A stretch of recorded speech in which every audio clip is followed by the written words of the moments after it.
اور یوں سمجھیے کہ آپ کے پاس جو ایک پوری فکر ہے تبرہ کے تعلق سے، اس کے لیے بنیادی اساس مہیا کرنے والا سورہ توبہ ہے. یہ دلی گفتگو نہیں کر رہا ہوں، یہ قرآنی گفتگو ہے. عجیب بات کر رہا ہوں آپ سے، میں اس کو غور سے سنیے. وَمَا نَقَمُوا إِلَّا أَنْ أَغْنَاهُمُ اللَّهُ وَرَسُولَهُ مِنْ فَضْلِهِ. انہیں اس آیت کو نہیں پڑھا کہ یہ ترجمہ اس کا سنیے. وہ اس بات پر بکھرے ہوئے ہیں، وہ اس بات پر غصہ ہیں کہ اللہ اور اس کے رسول نے اپنے فضل سے انہیں غنی کر دیا ہے. سورہ توبہ کی 74ویں آیت کا ایک ٹکڑا ہے جو جیسے ٹکڑا بیان کیا. اگر پوری آیت معصوم بیان کرتے لازم تھا مجھ پر کہ میں بھی پوری آیت پڑھتا. مگر دیکھیے اب طالب علم تو اپنی جگہ طالب علم ہے، وہ تو دیکھے گا آگے پیچھے کہ یہ معاملہ کیا کہنے دیکھے گا.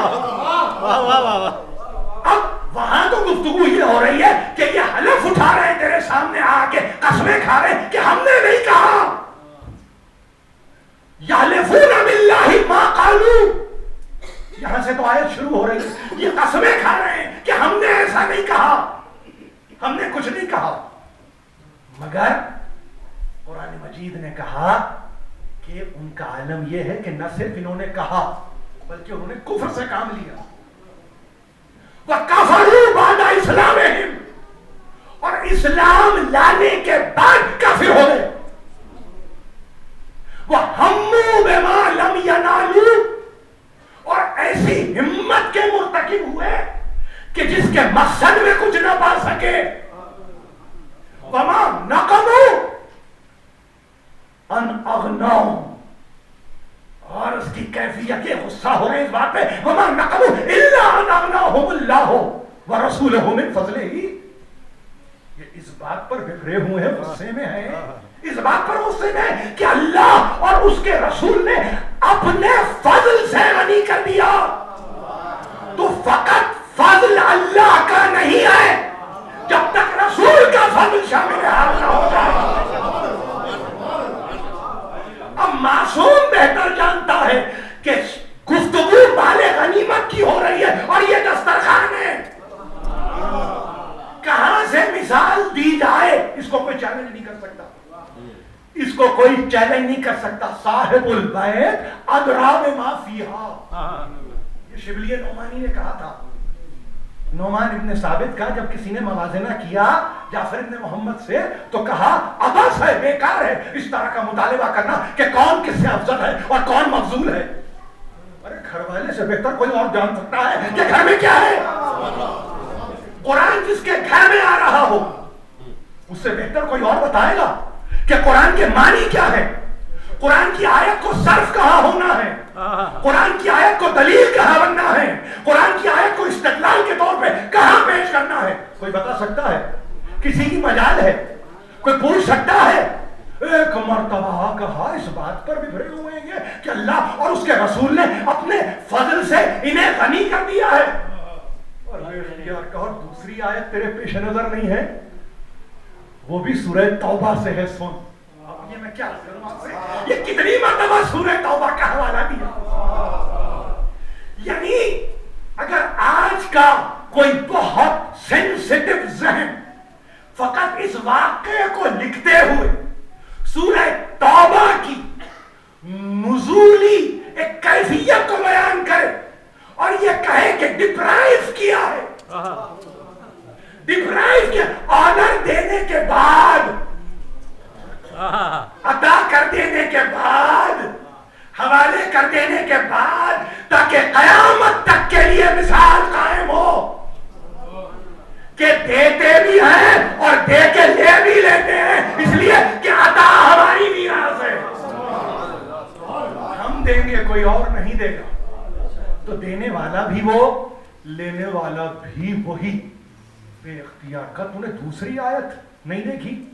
وَلَوْ أَنَّهُمْ رَضُوا، کاش کہ یہ راضی ہو جاتے،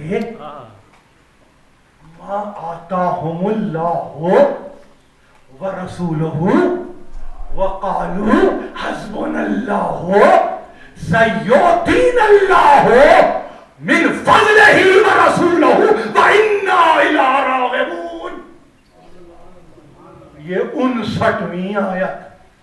ایک مرتبہ کہا کاش کہ یہ اس بات پہ راضی ہو جاتے. وہاں اردو ترجمہ تو نہیں ہے, یہ تو میری اور آپ کی تفہیم کے لیے اردو ترجمہ ہے. وہاں تو جس کو بات کہی ہے اور جس سے کہی اس تک پہنچ چکی, اس کو ترجمے کی ضرورت نہیں ہے. یہ میری اور آپ کی تسلی کا نام ترجمہ ہے. ہمیں تسلی ہو جائے یہ ہے ترجمہ, ورنہ متن جا چکا, بیان ہو چکا, پہچاننے والا پہچان چکا, جاننے والا جان چکا, پیغام کو قبول کرنے والا پیغام کو قبول کر چکا.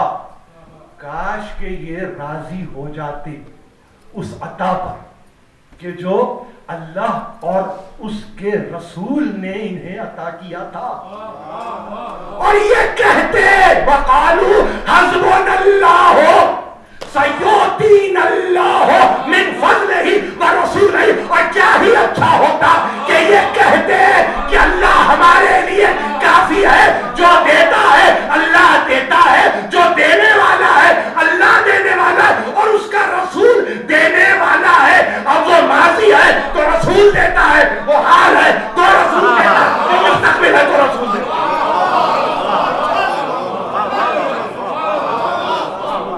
محمد وآل محمد بلندر صلوات.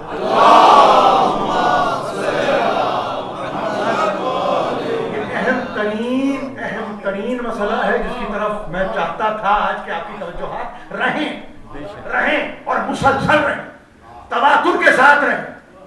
دیکھیے, ایک نے کہا کہ یہ غیر اللہ ہے, رسول کو غیر اللہ کہا ہے, پیغام لانے والے کو غیر اللہ کہا ہے, تو نتیجے میں کیا کہا؟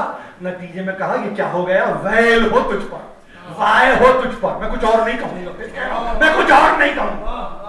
میرے لیے بہرحال ایک رسپیکٹ تو اپنے مقام پر ہے, مگر اس کے ساتھ ساتھ میں یہ کہوں کاش کہ یہ اس بات پر راضی ہو جاتے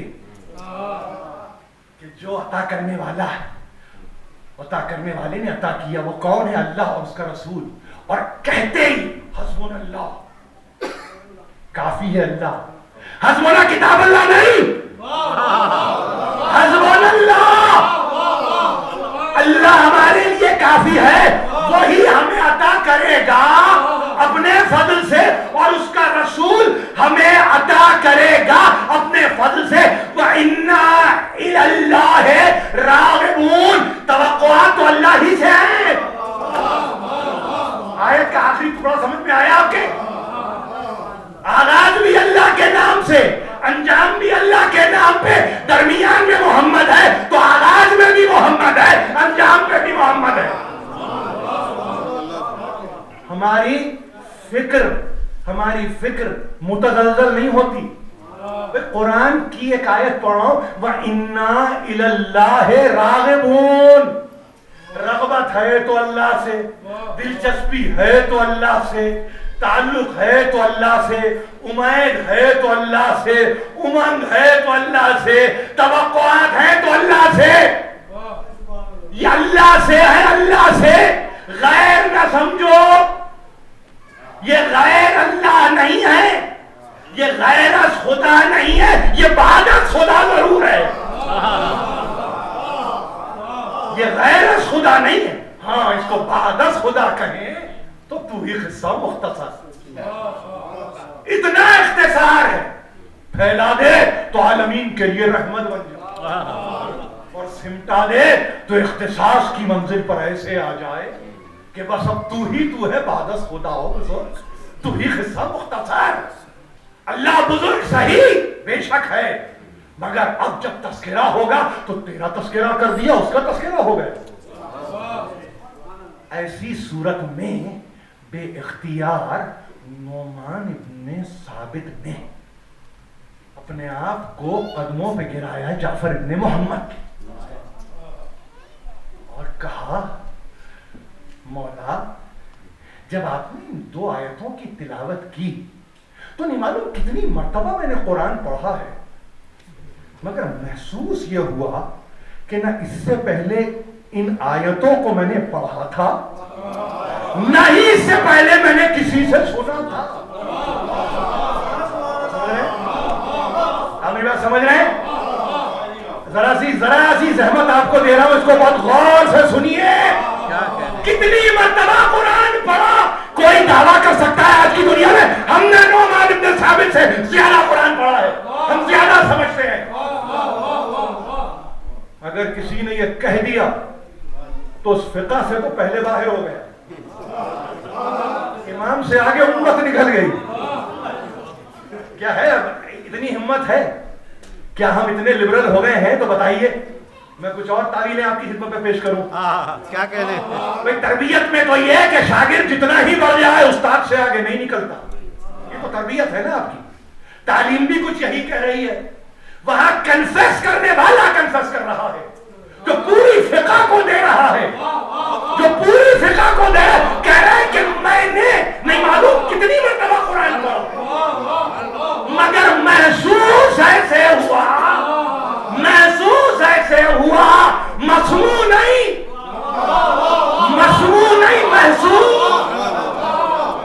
مسموع کا تعلق سماعت سے، محسوس کا تعلق قلب سے ہے، نگاہ سے ہے، بصیرت سے ہے، فراست سے ہے. مگر محسوس یہ کر رہا ہوں کہ نہ میں نے اس آیت کو اس سے پہلے کبھی پڑھا، اور نہ ہی میں نے کسی سے اس آیت کو سنا.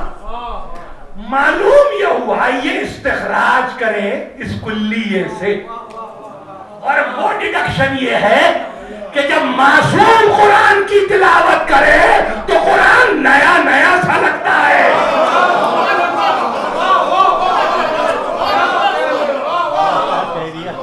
اسی لیے ہم نے اپنی زندگیوں میں اس احتیاط کامل کو باقی رکھا کہ ہم کسی سے قرآن نہیں لیں گے.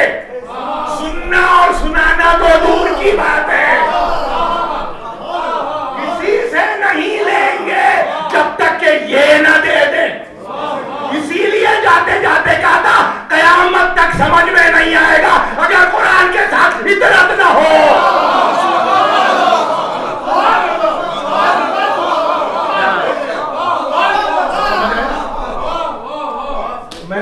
یقین جانیے، خدا گواہ ہے، مجھے معلوم ہے زبان کا مسئلہ ہے، یہاں بیان کا مسئلہ ہے، یہاں ڈکشن کا مسئلہ ہے، یہاں مجلسی آداب کا مسئلہ ہے، یہاں میں سب کچھ جانتے ہوئے میں نے ایک ایسے مضمون کو آپ خدمت میں آج باندھا ہے کہ کم از کم ہمارے پاس بھی اگر کوئی ذہن عمومی رکھتا ہو اور اگر اسے کہیں کوئی پریشانی ہوتی ہو تو ذرا سا وہ آگے بڑھ کے ان گوہرہائے آبدار کو اپنے دامن کا حصہ بنائے.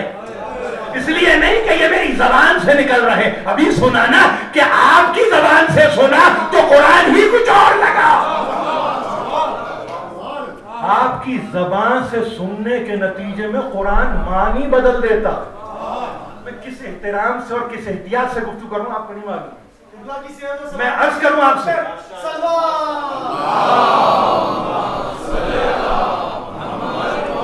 زیادہ وقت نہیں دیکھیے، میں چاہتا ہوں کہ کہیں ذہن پبار بھی نہ ہو اور ہم انتہائی پروڈکٹیو ہوں، اور اس تقریر کے تعلق سے میں ری پروڈکٹیو بھی ہو جائیں.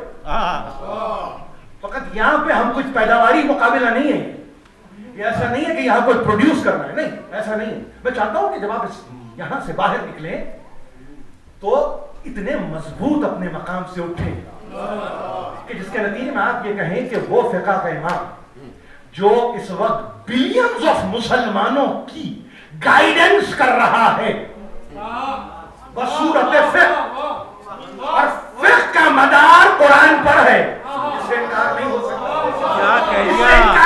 6666 آیتوں میں 2 کے تعلق سے کہہ رہا ہے کہ آپ سے سنا تو ایسا لگا اس سے پہلے پڑھا بھی نہیں تھا اور سنا بھی نہیں تھا.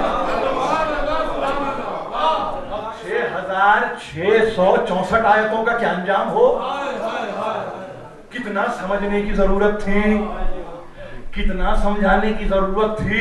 کیا ان مباحث میں اب ہم جائیں گے کہ کتنا سمجھا گیا، کتنا نتیجے میں سمجھایا گیا، کیسے فقہ کی تدوین ہوئی، یہ فقہ کیوں کر بنی، ابو حنیفہ سے مالک کیسے انسپائر ہوئے، امام شافعی کیسے انسپائر ہوئے، احمد ابن حنبل کیسے انسپائر ہوئے؟ کیا اس پر گفتگو ہوگی؟ آئیے کسی اور وقت کے لیے اٹھا رکھیں، کسی اور وقت کے لیے اٹھا رکھیں۔ آج کے لیے تو گفتگو یہ ہے کہ مولا آپ کی زبان سے قرآن جب سنا ایسے کبھی پڑھا تھا، نہ ایسے کبھی کسی سے سنا، تو یہاں واقعہ ختم ہو جاتا تو تقریر بھی ختم ہو جاتی، لیکن یہاں واقعہ ختم ہی نہیں ہوا۔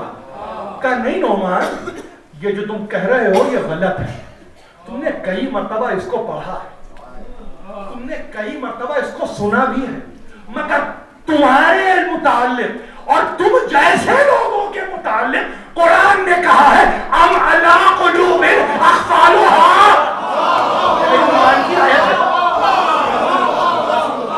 یہ میری عنوان کی آیت ہے۔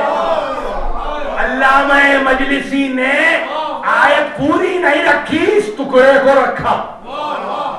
آپ کو معلوم ہے فقط اس لیے کہ یہ آیت 2 مرتبہ استعمال ہوئی ہے قرآن میں، آغاز میں، یعنی افلا یتدبرون القرآن، ایک مرتبہ یونس میں بھی ہے، اور اس کا ترجمہ یہ ہے کہ کیا تم قرآن میں تدبر نہیں کرتے؟ اگر یہ قرآن کسی غیر سے آتا اور غیر اللہ کی طرف سے آتا تو اس میں اختلاف کثیر پاتے، لیکن معصوم کا کمال یہ ہے کہ آیت کے آخری ٹکڑے کو رکھا کہ کہیں یونس میں جا کے نہ الجھ جانا، محمد سے اس کو مربوط کر دینا، افلا یتدبرون القرآن ام علی قلوب اقفالها، تم قرآن میں تدبر نہیں کرتے۔ تدبر یعنی انجام اور نتائج پر غور کرنا ہے، تمہیں اسباب تلاش نہیں کرنا ہے، تمہیں علل تلاش نہیں کرنے ہیں، یہ تمہارا کام نہیں ہے، کاز اور ایفیکٹ کو ڈھونڈو، وہ فکر کی منزل ہے۔ جب فکر کرو نا فرادہ آیتوں پر، تو ہم نے کھولی بھی ہیں آیتیں تمہارے لیے، جاؤ وہاں کھول کھول کے پڑھو، کھول کھول کے بیان کرو، کھول کھول کے اس پہ تحقیق کرو، کھول کھول کے اس پہ تفتیش کرو، مگر ایک مرتبہ جب کامل قرآن آ گیا تو تمہیں حق نہیں پہنچتا کہ تم سبب پہ گفتگو کرو، نہیں اب نتیجے پہ گفتگو ہوگی۔ یاد رکھیے، نہیں بات کو یاد رکھیے، فکر کو سمجھ لیجئے۔ ام اللہ قلوب اقفالها، کیا ان کے دلوں پر تالے پڑے ہوئے ہیں؟ یہ فضیلت ہو رہی ہے بیان، آپ سمجھ رہے ہیں میری بات؟ اس لفظ کو آپ سے بہتر کوئی اور نہیں جانتا، یہ فضیلت بیان ہو رہی ہے۔ وہ کہہ رہے میں نے محسوس کیا، نہ کبھی میں نے ایسا پڑھا ہے، نہ میں نے کبھی کسی سے ایسا سنا، کہ نہیں غلط کہتے ہو، پڑھا بھی ہے۔ دیکھیے دیکھیے، چھوٹا نہیں سمجھا، کم نہیں جانا، حقارت سے پیش نہیں آئے، مرتبے کو برابر رکھا، مگر نتیجہ قرآن کو دینا ہے ایسوں کے تعلق سے۔ کیا کہا؟ نہیں ایسا نہیں ہے، سنا بھی ہے پڑھا بھی، مگر تم ایسوں کے لیے اور تم جیسوں کے لیے، یہ قرآن نے کہا ہے کہ ان کے قلوب پر تو تالے پڑے ہوئے ہیں، جن کے قلب حق ناشناس ہو۔ تو کبھی کبھی مولانا مودودی سے مطالبہ مت کیجئے کہ کھل کے بیان کریں، نہیں زیب نہیں دیتا، زیب نہیں دیتا، کچھ عزت بھی محفوظ رکھنی ہے۔ ایک بڑے طبقے کو بلانگ کرتے ہیں اور لاڑے کہ ان کی اپنی علمی بصیرت، ہم کو معلوم ہے کہ ایک زمانے میں پڑھنے والے جب پڑھیں گے تو خود بخود یہ قرآن کھلتا چلا جائے گا۔ ایک لفظ نے، ایک لفظ حق ناشناس، ایک لفظ نے تعریف کر دی جمہور کی، جمہور کی تعریف کر دی، جمہور کو فقہ دینے والا، جمہور کی تعریف اس لفظ میں ہو رہی ہے۔ یہ وہ دل ہیں جو حق ناشناس ہیں، تو پھر یہ سپاس گزار ہوں گے؟ یہ تو ناس سپاس ہیں، یہ متشکر ہوں گے؟ نہیں، یہ متشکر نہیں ہوں گے، یہ شکرانہ نہیں ہے، مشرکانہ باتیں کر رہے ہوں گے۔ جو شکرانے کی منزل پہ مشرکانہ عقائد کو پیش کر دے اور یہ کہے کہ رسول غیر اللہ ہے، شکرانہ نہیں مشرکانہ. ذرا سا فرق ہے اس کو سمجھ لیجیے، ذرا سا فرق ہے اس کو سمجھ لیجیے. شکرانہ نہیں، یہ تو آپ نے مشرکانہ بات کر دی. ویل ہو تجھ پر نعمان، یہ تو نے کیا کہہ دیا؟ توبہ کو نہیں پڑھا تھا مولا. یہ توبہ کیسے پڑھتے جب کسی اور نے توبہ کو نہ پڑھا؟ تو یہ کیسے توبہ کو پڑھ لیتے؟ ظاہر ہے کہ سلسلے سے سلسلہ ہی باقی رہتا ہے. یہ جو ہم یہاں تک پہنچے نا، آپ کے سلسلے میں ہے تو یہاں تک پہنچے، کسی اور کے سلسلے میں ہوتے تو یہاں تک پہنچ ہی نہ پاتے. اور ایک مرتبہ کہا سنو ایک دوسری منزل اور ہے، اور وہ دوسری منزل اور یہ ہے کہ دلوں پہ تو پڑے ہیں تالے. کلا بل ران اللہ قلوبہم ما کانوا یکسبون. سورہ تطفیف، یہ آیت ہے 14.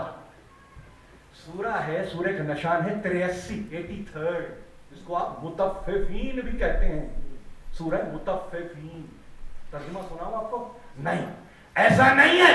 اب دیکھیے ترجمہ آئیے، کلا بل ہرگز نہیں، رانا اللہ قلوبہم ما کانوا یکسبون، ایسا نہیں ہے.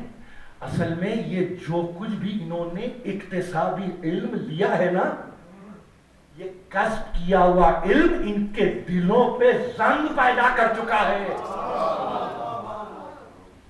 یہ جو کچھ بھی ان کا کسبی علم ہے، دیکھیے معصوم علم کسبی نہیں رکھتا، علم وہبی رکھتا ہے. اکتسابی نہیں ہوتا اس کا علم، کسی مدرسے کا مرہون منت نہیں ہوتا، کسی جامعہ کا رہین منت نہیں ہوتا، بلکہ وہ وہابی ہے. کیوں؟ اس لیے کہ انکا انت الوہاب. وہ کون ہے؟ بیسٹور ہے، وہ گرانٹر ہے، وہ دینے والا ہے، وہ عطیوں کا عطا کرنے والا ہے، وہ نعمتوں کو پہنچانے والا ہے، وہ وہاب ہے. اور وہاب علم وہابی دیتا ہے، کسبی نہیں ہوتا. جنہوں نے اپنے قیاس، گمان، ظن، تخمین، خیال، آئیڈیے کے نتیجے میں اکتساب کیا ہو تو وہاں ظن کے امکانات موجود رہتے ہیں. اور جب اتنا ہو کہ پتہ یہ چلے، تاریخ یہ بتائے کہ منع کرتے رہے کہ کبھی ظن نہ کرنا، کبھی قیاس نہ کرنا، کبھی گمان نہ کرنا. نعمان شیطان ہلاکت میں مبتلا ہو گیا، کہیں قیاس سے کام نہ لینا. مگر جس نے انکار کیا ہو معصوم کے فرمان کا، تو معصوم کو حق پہنچتا ہے کہ تیرے دل پہ اتنا ظن چڑھ چکا ہے کہ اب یہ ظن اترنے والا نہیں ہے، یہ تیرا مقدر ہے، یہ تیرا مقدر ہے. اب اس کے بعد توبہ کا دروازہ ہے، کھلا ہوا ہے. آپ سمجھ رہے ہیں؟ توبہ کرنے والا اگر توبہ کی منزل پر آ جائے، یا کو خیرن لہو، تو اس کے لیے اس میں خیر ہی خیر ہے.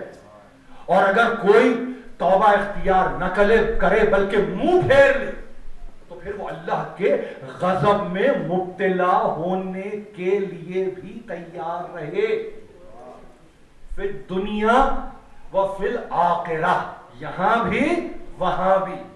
وَمَا لَهُمْ فِي الْأَرْضِ مِنْ وَلِيٍّ وَلَا نَصِيرٍ.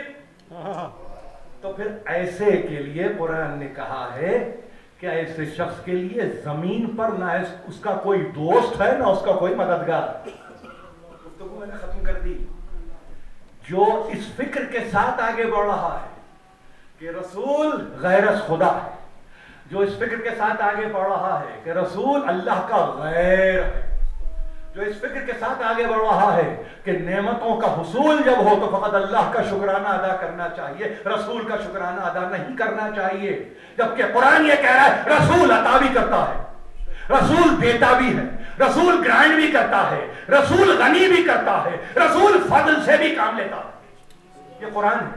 تمام ایک ایک لفظ کا میں ذمہ دار ہوں، جتنے لفظ میں نے استعمال کیے ہیں. آج غنی کرتا ہے تو رسول، آپ کی جھولی کو بھرتا ہے تو رسول، آپ کو عطا کرتا ہے تو رسول، آپ کو دیتا ہے تو رسول. فقط ایسا نہیں کہ اس نے ماضی میں دیا، سیؤتین اللہ من فضلہ ورسولہ، دیتا رہے گا۔ تو مرنے والا کبھی نہیں دیتا جب تک کہ یقین نہ ہو کہ رسول زندہ ہے۔ گفتگو ہو گئی ختم، اور چونکہ تذکرہ ہے آج اور جن کی محفل آج سجی ہوئی ہے تو ان کے تعلق سے یاد رکھیے کہ احمد ابن یحییٰ نقل کرتے ہیں محمد ابن احمد سے، اور انہوں نے نقل کیا ہے محمد ابن اسماعیل سے، انہوں نے اسماعیل سراج سے اس روایت کو نقل کیا، انہوں نے ابن مسکان سے اس روایت کو نقل کیا، ابن مسکان نے ابن ابو بصیر سے نقل کیا، ابو بصیر نے ابو الحسن اول سے اس روایت کو نقل کیا جو آپ کی خدمت میں پیش کر رہا ہوں۔ 5 منٹ کی زحمت اور تہذیب عزاداری میں جب تک 2 آنسو نہ نکلے تو معال مجلس نہیں پہنچتا۔ آپ سمجھو پہنچانا ہے، یہ تو ایصال کی مجلس ہے، مجلس ایصال ہے، بڑی ذمہ داری ہے، ہر شخص پر ذمہ داری ہے کہ جو لے اس کو پہنچائے۔ اب فرادہ لے پہنچائے، اجتماع کی صورت میں لے پہنچائے، ذمہ داری ہر شخص پر لازم۔ نقل کرتے ہیں کہ جب میرے پدر گرامی کا وقت آخر آیا تو بے اختیار کا یا بنیا انہو لا شفاعتنا من یستخفف عن الصلاۃ، اے بیٹے ہماری شفاعت اس شخص تک نہیں پہنچے گی جو نماز کو خفی جانے، جو استخفاف کرے نماز کے تعلق سے، فقہ کا دینے والا، جس کی فقہ کو آپ آج فقہ جعفری کہتے ہیں، اول نماز۔ اور ایک مرتبہ وہ کہہ رہے ہیں کہ بیٹے جاتے جاتے صرف تم سے اتنا کہوں، کوئی ہم سے شفاعت طلب نہیں کر سکتا، نہیں کسی کی شفاعت، کسی تک شفاعت پہنچ ہی نہیں سکتی۔ طلب کرنا تو ایک دوسری منزل، وہ منزل ہی کچھ اور ہے کہ طلب کیا جائے۔ ہم تو دینے والے ہیں نا، ہم تو وہاب کے نمائندے ہیں نا، ہم تو وہ کہ جو گرانٹ کرتا ہے اس کے ہم نمائندے ہیں، تو ہم دیں گے۔ ہماری شفاعت اس شخص تک نہیں پہنچے گی جو نماز کو خفی جانے۔ یہ ممبر ہے اور اس ممبر کو ممبر رسول کہتے ہیں، اور اس تعلق سے صرف اتنا کہوں کہ یہ کون ہے؟ یہ آپ کا چھٹا امام ہے۔ وصیت کس سے کر رہا ہے؟ اپنے بیٹے سے وصیت کر رہا ہے، اس بیٹے سے جو خود امام ہے۔ آپ سمجھ رہے ہیں؟ صاحب عصمت ہے۔ کیا اب عام فکر یہ کہے گی کہ فقط بیٹے کو وصیت کر رہے تھے، یا آپ کی فکر آپ کو کہیں اور لیے جائے گی کہ اس وصیت میں سب کو شامل کر رہے تھے، کہ تیرے ذریعے اگر یہ وصیت پہنچ رہی ہے ہر اس جگہ اور ہر اس مقام تک کہ جہاں ہمارا پیغام پہنچ رہا ہے، تو اس نماز کو خفی نہ جاننا، یعنی نماز کو قائم کرنے کے بعد، نمازوں کو ادا کرنے کے بعد اب اگر کہیں کوئی تصور شفاعت ہے تو وہ درست ہے، لیکن تارک الصلاۃ اگر کہیں شفاعت کے تصور کے ساتھ آگے بڑھ رہا ہے تو ایک مرتبہ کہا کہ ایسے تک ہماری شفاعت پہنچنے والی نہیں ہے۔ یہ پیغام ہے، امیر المومنین دنیا سے جاتے ہیں، وہ اللہ اللہ فی الصلاۃ، حسنین کو وصیت کی، ہاں خبردار رہنا، صلاۃ صلاۃ کیا ہے؟ ستون دین ہے، عمود دین ہے، ھذا عمود دینکم۔ کہیں ایسا نہ ہو کہ تمہاری عدم توجہ کا شکار ہو جائے یہ صلاۃ۔ یہ صلاۃ کو قائم رکھنا ہے، صلاۃ کا قیام کرنا ہے۔ نسلوں میں گفتگو ہو رہی ہے، جانے والے چھٹے امام نے اپنے بیٹے سے جو 7واں امام ہے ایک مرتبہ کہا کہ بیٹے نماز کو کبھی سبک نہ جان، کبھی نماز کے تعلق سے اپنے آپ کو منزل استخفاف پہ لا کے نہ کھڑا کر دینا۔ بے اختیار جب یہ بات ختم ہوئی تو ایک وصیت نے ایک دوسرا پہلو اختیار کیا، اور وہ ہے میرے لیے مصائب۔ کہ دیکھو بیٹے، جب ہم دنیا سے گزر جائیں تو ہر شام ایک چراغ کو ہماری قبر کے سرانے لگا دینا، ہر شام ایک چراغ سرہانے قبر منور کر دینا۔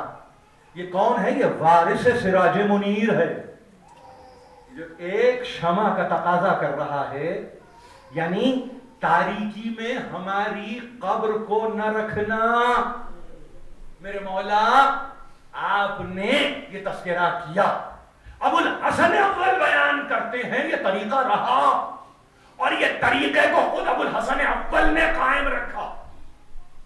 مگر کیا کیا جائے کہ ایسا امام جو ایک چراغ کی تمنا رکھتا ہو، آج اگر کوئی آپ سے یہ پوچھے کہ یہ بتاؤ کہ قبر کا نشان کہاں ہے، چراغ کی گفتگو نہیں ہے، یہ چراغ کی گفتگو نہیں ہے، شوال کا مہینہ ہے، انہدام جنت البقیع کا مہینہ ہے،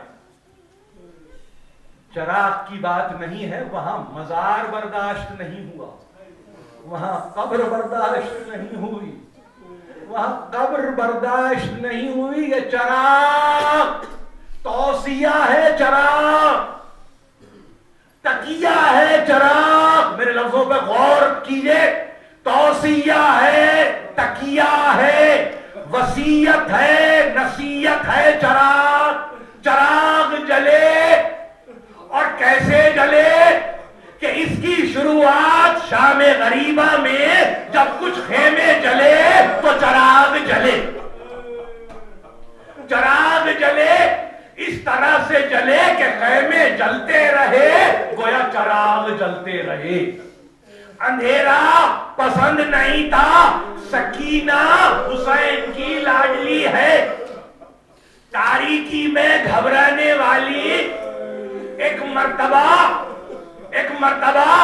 اب جب زندان تاریخ میں باپ کی یاد آئی تو تاریخ نے بتایا کہ بے اختیار اندھیرے سے گھبرائی، خواب دیکھ کر اٹھی اور کہنے لگی پھوپھی اماں ابھی بابا آئے تھے اور کہتے تھے بہت گھبرا گئی ہو، تاریکی سے آ جاؤ ہماری طرف، آ جاؤ ہماری طرف، میرے بابا آئے ہیں پھوپھی اماں اور مجھے لے جانا چاہتے ہیں۔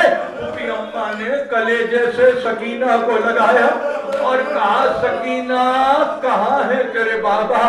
یہاں بابا نہیں ہے بیٹے، نہیں پھوپھی اماں بابا یہیں تھے، یہیں تھے، اور مجھ سے کہتے تھے اب نہ گھبرائے گی میری جان سکینہ، اب نہ گھبرائے گی میری جان سکینہ، آ جاؤ۔ آواز بلند ہوئی، ایک مرتبہ یزید کے محل میں آواز گئی، کہا کون ہے جو زور سے پکار کر رو رہا ہے؟ کسی نے کہا یزید تجھے معلوم ہے نا یہ وہ حسین کی لاڈلی ہے جس نے سر کو طلب کیا تھا نا، تو سر ایک مرتبہ ہوا کے گوشت پہ اس کے دامن کا حصہ بن چکا تھا، یہ وہی بچی ہے سکینہ، اب باپ کے سر کو طلب کر رہی ہے۔ بے اختیار کہا لے جاؤ سر حسین کو، اب جو لے کے چلے تو علماء مقاتل نے کہا یہ سر نے فقط اپنے آپ کو آغوش میں نہیں دیا ہے سکینہ کے، بلکہ تاریک راہوں کو منور کرتا ہوا چلا، روشنی بکھیرتا ہوا چلا، اور ایک مرتبہ اب جب سکینہ کی گود میں یہ سر آیا تو گال پہ گال کو رکھا، رخسار پہ رخسار کو رکھا، اور بس اتنا کہا بابا من اتمنی فی صغر السنی، بابا مجھے اس چھوٹی سی عمر میں کس نے یتیم کر دیا، بابا کس نے مجھے یتیم کر دیا۔ سکینہ کی آغوش میں حسین کا سر آیا، سکینہ